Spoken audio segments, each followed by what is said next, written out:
Sometimes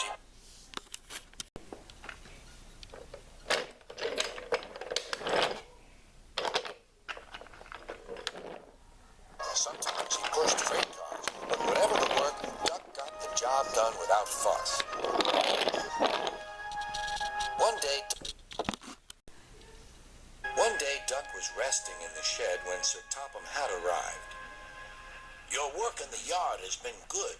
Would you like to have a branch line for your own?" "Yes, please, sir," replied Duck. So Duck took charge of his new branch line. The responsibility delighted him. The line runs along the sandy beaches till it meets a point where big ships come in. Duck enjoyed exploring every corner of the line. The sea breeze smoke high in the air, and his green paint glistened in the sunlight. "This is just like being on holiday," he puffed. "Well, you know what they say," laughed his driver.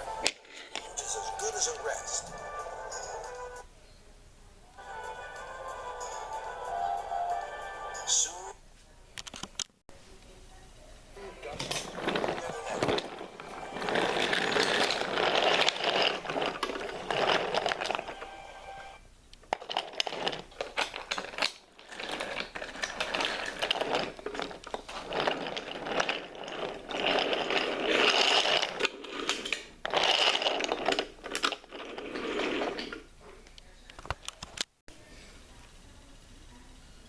Soon, Duck was busier than ever.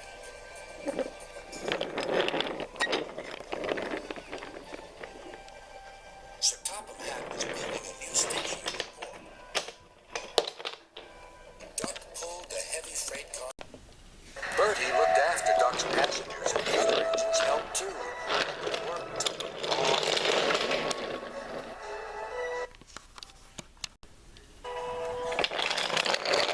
some dust. "Don't worry," whistled Duck. "The station's nearly finished." "And on time, too," said Duck thankfully. Duck felt his responsibility deeply and talked endlessly about it.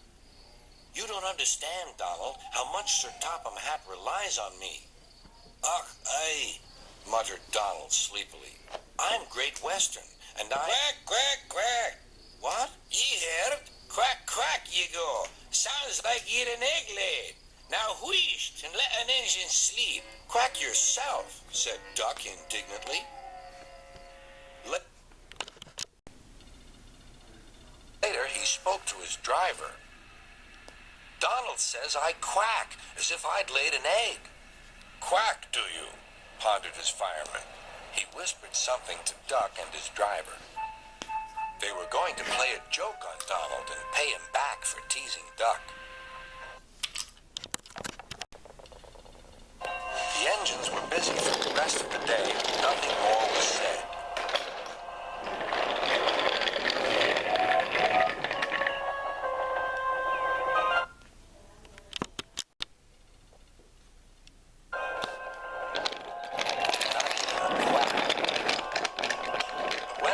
Donald was asleep. Duck's driver and fireman popped something into his water tank.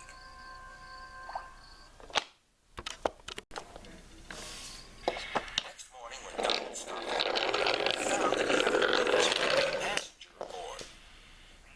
A small white duckling popped out of his water tank. "Now, who's behind this?" laughed Donald. The duckling was tame. She shared the fireman sandwiches.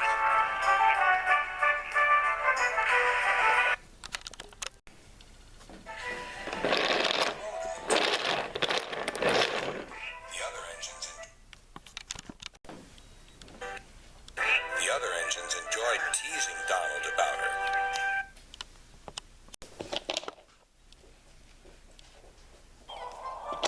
Presently, she grew tired of the traveling and hopped off at the station. There she next day.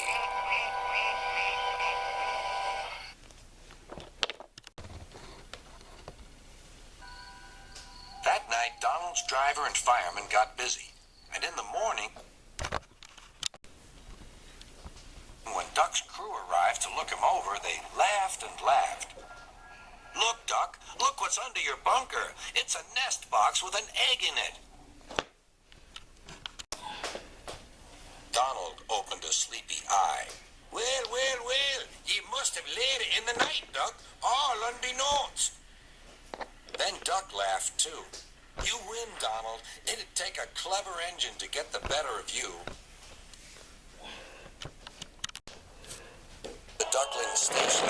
Here she often swims and welcomes the trains as they pass by. The station master calls her Dilly, but to everyone else,